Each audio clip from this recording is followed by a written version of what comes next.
This is question number 8 from the second of the revision quizzes for probability and stats. It says the failure of a component is believed to be an exponential random variable. A component life test is performed with the goal being to make inferences about the mean time to failure. One component is in operation at all times. In the event of failure, a new one is replaced. And it begins at time t equals 0 and ends at time equals 1740 minutes, and there are 19 failures during that time. So unlike the previous question, this one is a time terminated test, not a failure terminated test.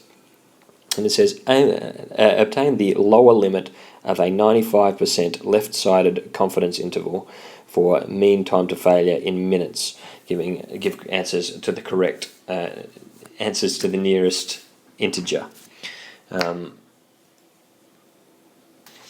So again, we're going to use a chi-squared test. So we're dealing with exponential mean times to failure. So we're going to need equation number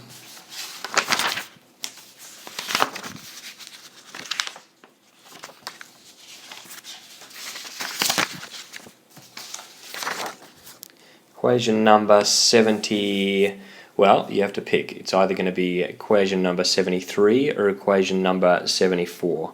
So it depends whether or not we need a less than or greater than sign in there as to whether or not you're going to use the alpha or 1 minus alpha. Well, considering we want a lower limit of we want a lower limit of a 95% left-sided, we actually want to find mean times to failure greater than this particular value, so we're going to want equation number 74. So that's the way I like to look at it.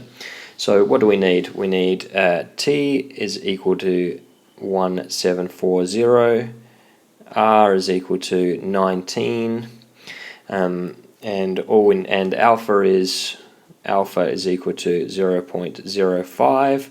So we can plug straight into this formula. The mean time to failure is going to be given by, it's going to be greater than or equal to 2 times 1740, that's times not decimal place, divided by chi-squared of, so it's alpha, so it's going to be chi-squared of alpha with 2r, and 2r is 38. We've got 19 failures.